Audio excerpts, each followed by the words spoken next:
Ciao amici di Matto Scacco, oggi altri aggiornamenti sul caso Niemann. Vi avevo promesso che insomma avrei seguito il caso da vicino. Piccola parentesi, oggi uscirà un altro video dove decreteremo il vincitore del contest, quindi quello sarà un altro video. Oggi rimaniamo sul caso Niemann, come promesso appunto andiamo a parlarne ancora da vicino. Oggi parliamo dell'allenatore di Niemann, perché tutto nasce, non so se vi ricordate, qui ho fatto il video qualche tempo fa, di Carlsen che annuncia pubblicamente che era rimasto stupito dell'ottimo lavoro Maxim Draghi, se non mi sbaglio, sì, che era a quanto pare l'allenatore di Niemann.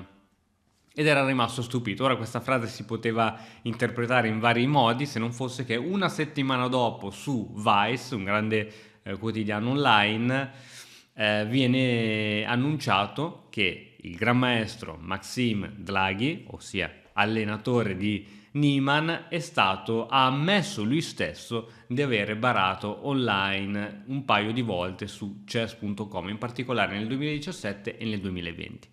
Quindi a quanto pare forse Carlsen in quella frase era una frase così per prendere in giro, dice ah cavoli, allora l'allievo ha imparato veramente bene dal maestro, ma andiamo più a fondo nella questione, cercare di capire le varie motivazioni. Come sappiamo noi che Draghi ha barato online, semplicemente lo ha ammesso lui in delle email private tra lui e chess.com, dove lui stesso ammetteva di aver utilizzato i motori, ma adesso andiamo a fondo, quindi rimani fino alla fine perché non è proprio così, però lui stesso ammetteva sì è vero ho barato, ma queste email erano private e avevano firmato anche una roba che sarebbe stato tutto privato e nulla sarebbe stato reso pubblico, ma poi come abbiamo detto prima sono state pubblicate su un quotidiano online le email scambiate dove era lo stesso Draghi che ammetteva che aveva barato. Quindi ovviamente c'è un po', se vogliamo, un conflitto di interessi, perché sappiamo che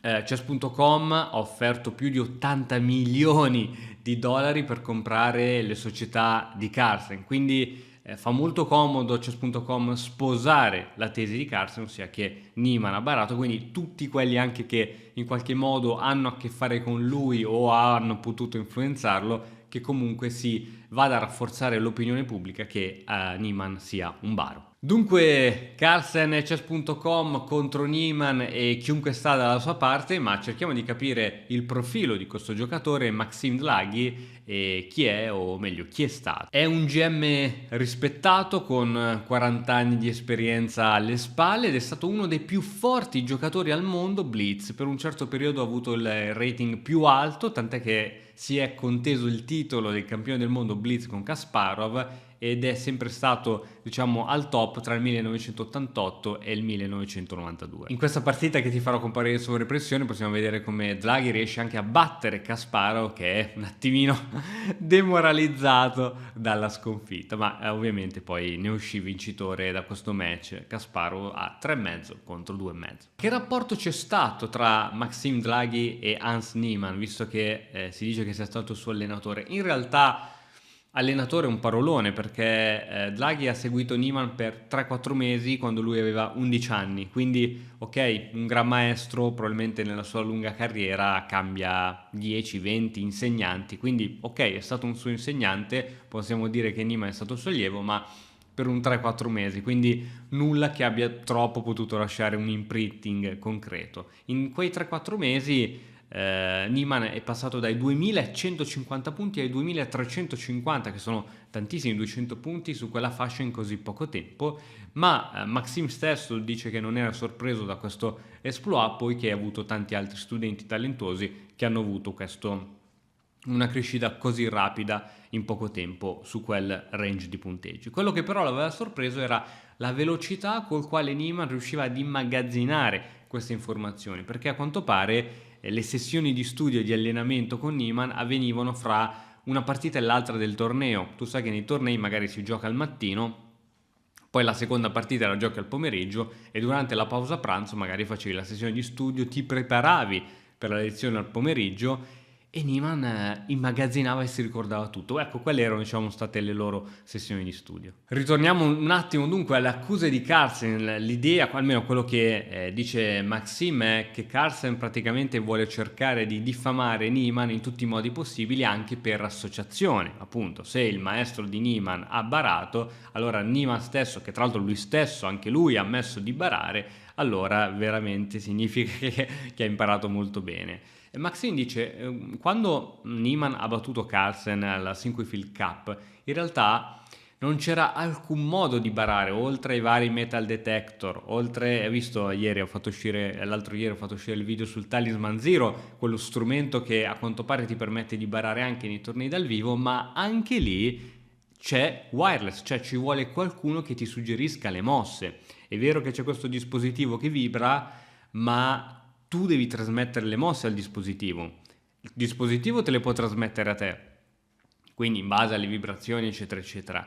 Ma come fa il dispositivo a capire che mosse sono state giocate sulla scacchiera? Ci vuole un'altra persona, lontano 50-100 metri, che segue in diretta la partita e che può poi trasmettere le mosse al dispositivo, eventualmente per barare. Lui dice lì alla Sinquefield Cup non era assolutamente possibile avere persone fuori dalla sala di gioco, lontano, non c'erano connessioni disponibili, quindi era stato veramente impossibile. In più analizza lo stesso Maxim che in quella partita Carlsen contro Niemann col nero ha avuto diverse possibilità di andare ancora più in vantaggio in apertura, ma che non ha saputo poi sfruttare, quindi è stata una vittoria, diciamo, normale. Ma veniamo a Maxime Draghi e alla sua ammissione di aver barato su chess.com. Siamo nel 2017 e siamo in un torneo online. Draghi è lì con la sua classe di studenti, bambini sui 1000 punti, e che cosa fa? Fa quello che facciamo anche noi con l'Accademia di Matto Scacco negli incontri del giovedì sera.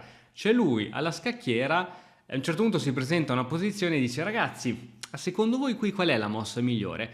E questo è anche, diciamo, un momento di crescita, perché ognuno dice la sua. Secondo me alfiere C5 no, però se metti alfiere C5 indebolisci questa diagonale, eccetera, e quindi si crea un confronto ed è un modo anche per crescere tutti insieme. Tra l'altro non aveva alcun come si dice, paura di commettere delle cose sleali, perché è vero che giocavi in tanti contro uno, ma si trattava comunque di ragazzine che avevano un elo di circa 1000. Lui, essendo gran maestro, non pensava che quello potesse essere un aiuto vero per vincere il torneo. Che cosa succede? Che scopre, che viene a scoprire che uno di quei bambini che gli andava a suggerire le mosse poi utilizzava un motore e quindi gli suggeriva sempre le mosse migliori. Quando lui è venuto a scoprire questo, che cosa è successo? È successo che lui stesso ha contattato chess.com dicendo: ragazzi, guarda che è successo questo, ho barato in questo modo, ma senza farlo apposta, cioè non ho barato io direttamente, ma un mio allievo mi suggeriva le mosse col motore e quindi è andata così. Se volete, dato che insomma io non lo sapevo, se volete, visto che poi ha vinto anche un premio in denaro, posso restituire anche il premio che ho ricevuto, ma non ha mai ricevuto risposta a chess.com e pensava che il caso sarebbe poi finito lì. 3 anni dopo, nel 2020, mentre giocava un torneo online su chess.com, a un certo punto, mentre il torneo stava andando molto bene, con 6 punti e mezzo su 8, praticamente vuol dire che sei primo in classifica, al nono turno viene bannato. Non poteva più partecipare al torneo, al che gli viene data una comunicazione via email da chess.com: account sospeso per gioco scorretto, e in più c'è scritto: se ammetti che hai barato, perché i nostri sistemi hanno rilevato che qualcosa non andava e poche volte si sbagliano questi sistemi, se ammetti che hai barato, allora noi ti riapriamo l'account, altrimenti il tuo account verrà chiuso per sempre. E a questo punto arriva un momento, io penso che sia difficile sbagliare in questi momenti, penso che sia, però bisogna mettersi sempre nella testa di ognuno e nelle paure di ognuno. Però se fosse successo a me e io non ho barato, anche al costo che mi sia chiuso l'account per sempre, non potrei mai più giocare su chess.com, io direi no, non ho barato, ma senza proprio alcun problema. Però dicevamo, ognuno è un individuo a se stesso e lui, per la paura, per varie paure, la prima paura era quella di non continuare il torneo che stava andando molto bene. La seconda paura è che se tu vieni espulso, quindi il tuo account viene chiuso a vita su chess.com, tutto il mondo dei professionisti dicono quello è un baro che gli hanno chiuso l'account, anche se poi magari tu sei innocente, ma difficile che si sbagliano, anche se tu sei innocente, quello gli hanno chiuso l'account, cioè hai un po' un marchio, vieni un po', sei la pecora nera del gruppo, che è un po' quello che sta succedendo ora con Niemann, quindi voleva evitare questo, in più diceva ma sì, tanto queste email rimangono fra me e me, anche perché gli avevano promesso che erano email private, chi se ne frega, ammetto che ho barato, anche se non l'ho fatto, almeno posso continuare a giocare, almeno gli altri non vedono che mi hanno bannato l'account e quindi non si alza il polverone attorno a me, quindi quasi quasi dico di sì. Ora, è come quando tu sei davanti all'interrogatorio e ti dicono ammetti che sei stato tu l'assassino, no, non sono stato io, se l'ammetti ti facciamo lo sconto della pena, eccetera, eccetera. Ah vabbè sì, sono stato io. Cioè è tutto allettante le promesse che ti fanno, però dall'altro lato c'è la tua anima e la tua etica e la tua morale che a me non permetterebbe mai di affermare qualcosa che non ho fatto, anche a vantaggio di altre cose. Vabbè, questo ripeto, ognuno poi a sé. E niente, lui ha fatto sta che lui ha detto, ha mandato un'email entro queste 72 ore dicendo sì, è vero, mi sono fatto aiutare diverse volte. Che cosa è successo? Che lui mai avrebbe potuto pensare che delle mail private sarebbero poi state rese pubbliche su un giornale online e quindi da lì poi il mega putiferio. Ha barato nel 2017 perché l'allievo aveva il motore. Nel 2020 ha barato, e lo ha detto proprio lui che durante il torneo ha barato, quindi insegnante di Niemann che l'ha seguito per 3-4 mesi, Niemann baro e quindi ora c'è tutto questo mega polverone. Ne usciremo mai? Chi lo sa, staremo a vedere. Fatto sta che Maxim decide poi di discolparsi di queste accuse di cheating, dice io le partite del 2020 che stavo facendo un torneo allucinante, io ve le posso commentare tutte bene e vi posso dire perché lì ho fatto quella mossa e perché lì ho fatto quell'altra mossa. E dunque io direi andiamoci a vedere una partita di Maxim dove lui stesso ha ammesso di aver barato pur non avendolo fatto perché altrimenti gli avrebbero chiuso l'account. Allora, ci diamo uno sguardo insieme? 28 aprile 2020 col bianco Maxim Dlaghi con punteggio di 2903 punti su chess.com contro Karsten Ansch 2450, quindi abbiamo 500 punti di differenza che direi sono tantini. D4, D5, F4, questa apertura dà vita al sistema Londra e tieniti forte perché a giorni se non settimane uscirà sull'Accademia il corso sull'antisistema Londra, cioè come comportarsi col nero per distruggere questa apertura che dà veramente molto fastidio. Quindi se col nero soffre il sistema di Londra abbi fede qualche tempo perché da lì in poi non l'ha realizzato un maestro che col bianco gioca il sistema di Londra e quindi sa bene quali sono le mosse più fastidiose che può fare il nero.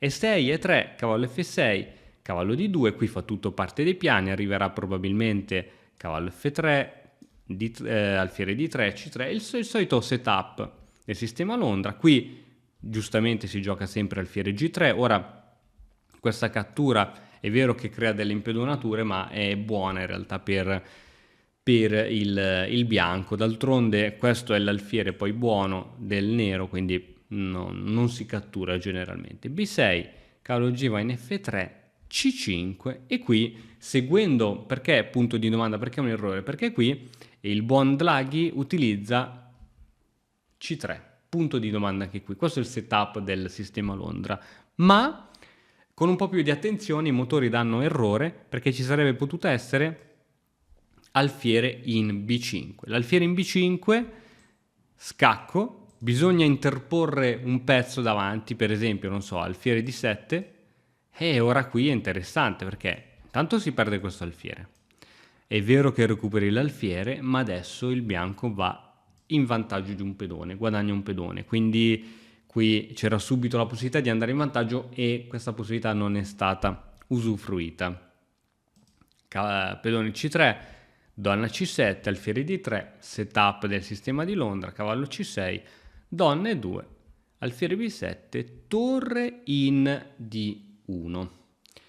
tutto nella norma, Rocco Corto e 4. Qui gioca questa mossa molto forte che dice che la conosceva molto bene perché è nei database di molti siti sull'ICS eccetera, quindi era una posizione che conosceva molto bene e sapeva che a seguito di di questa cattura il bianco sarebbe andato molto in vantaggio. Infatti cattura e adesso c'è un attacco di matto su H7, G6 che indebolisce un po' le case scure, D per C5. Qui fa tutto parte della teoria, sapeva che ora bisognava cambiare un po' di robe, cambio, alfiere, chiaramente ora c'è un attacco di scoperta sulla donna, la donna si ritira dando uno sguardo anche al suo alfiere, tac, qui faceva tutto parte della teoria, adesso si fa pressione su quel cavallo in C6 dove dietro c'è la donna, torre per aumentare i difensori, a Rocco Corto, F5, una mossa forse troppo fiduciosa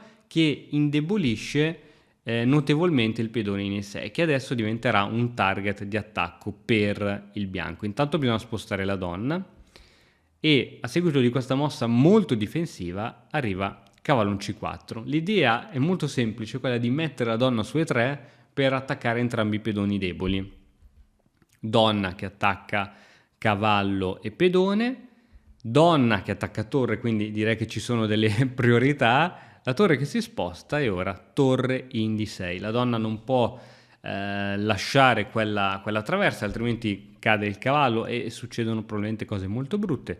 Donna B7, raddoppio di torri un poco più passive, adesso arriva H4. L'idea è quello di iniziare a spingere ed eventualmente, se il nero me lo permette, di fissare un pedone su H6 e poi fare manovre di questo tipo, dare matto, o semplicemente quello di catturare questi pedoni centrali e andare a ottenere un'ottima posizione. E5, donna per G5, qui i motori consigliano o donna D2 o donna H6 come mossa migliore, ma a posteriori scopriamo che la mossa qui giocata da Draghi è molto buona, poiché dopo una naturalissima Re G7 che serve un pochettino forse a coprire queste case, anche se questa casa non la copre perché è nelle mani appunto del bianco, arriva donna F6 e qui ovviamente dopo Re G8 cade il cavallo. A questo punto il nero abbandona. Devo dire che è stata una partita molto